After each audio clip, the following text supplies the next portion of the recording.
The Nintendo GameCube was discontinued in 2007, but that hasn't stopped fans from obsessively searching for the best games on the system, whether to warm their senses of nostalgia or find a library to play on emulators.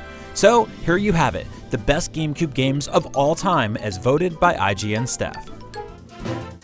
Mario Kart Double Dash has forever cemented itself as the king of the couch, introducing an entirely new way for players to race both with and against each other, thanks to the unique ability to have two racers man a single kart.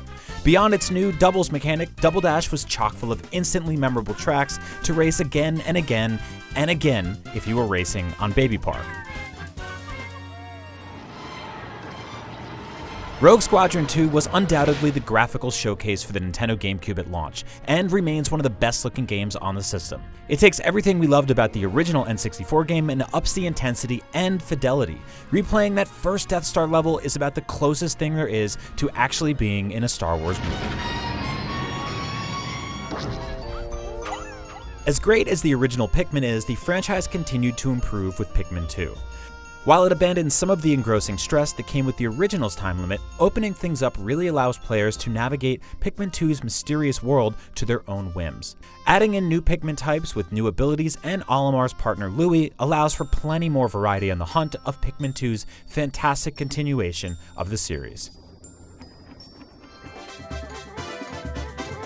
A much-needed vacation away from the Mushroom Kingdom led to a fun tropical setting filled with unique takes on old enemies and fresh new mechanics thanks to Flood. Flood creates new opportunities for creative combat and platforming, making Super Mario Sunshine the perfect balance between the old and the hasn't been seen since. The laid-back, low-stress town simulator decked out with talking animal townsfolk instantly connected with fans of all ages on the Nintendo GameCube and sparked the start of Animal Crossing becoming one of the biggest and most recognizable video game franchises on Earth. Meanwhile, dissenters who were accustomed to much more engaging video game experiences constantly shouted, "But what do you actually do in Animal Crossing?" And as it turns out, not much. But that's entirely the charm of it all. The Legend of Zelda Twilight Princess was a darker approach to Zelda, both in visuals and in its story. Brimming with cinematic flair, it featured some of the most inventive dungeons and bosses in the series, and the unique ability to fight and traverse in wolf form was only bolstered by Link's mischievous companion Midna, who easily ranks among one of the best sidekicks of all time. Sure, Resident Evil 4 reinvented the core Resident Evil franchise just as it was starting to get a bit stagnant, but it also redefined the third-person action game genre as a whole and created a new benchmark for years to come. Resident Evil 4 expertly blended survival horror with copious amounts of action, thrills, and one of the first legitimately fun video game escort missions. For many, Super Smash Bros. Melee is the pinnacle of Super Smash Bros., and it's not hard to see why. Melee has a unique feel to it not present in any other Smash Bros. Game. Characters feel weightier, there are a ton of high-level techniques that completely alter how the game is played, and some characters' Melee counterparts are just simply more fun to play.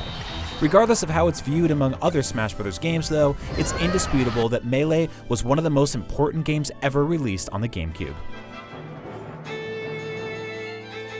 Despite its many detractors ahead of its launch, The Legend of Zelda Wind Waker has endured as one of the most unique entries in the Zelda franchise. Yes, its sailing speeds were improved on the Wii U remaster, but even still the chance to explore the high seas as Link, sailing from island to island while discovering new characters, awesome new dungeons, treasure, and talking fish is one of the GameCube's finest adventures. Metroid Prime is one of the most sublime video game experiences of all time and a no-brainer choice for the top GameCube game ever created. Nintendo allowed the Metroid series to branch off in a new direction, and the fruits it bore would eventually become the Prime trilogy. For all intents and purposes, it sticks to the Metroid formula, but never before had it been so personal and immersive. The sense of mystery and loneliness was amplified by its new first-person setting, with Kenji Yamamoto's haunting score working perfectly to give Prime a feel like no other game before it or since. It's without question the best GameCube game, and one of the best games ever made for any system. And those are the best GameCube games of all time. Leave your GameCube memories in the comments below, and for everything else Nintendo, stick with IGN.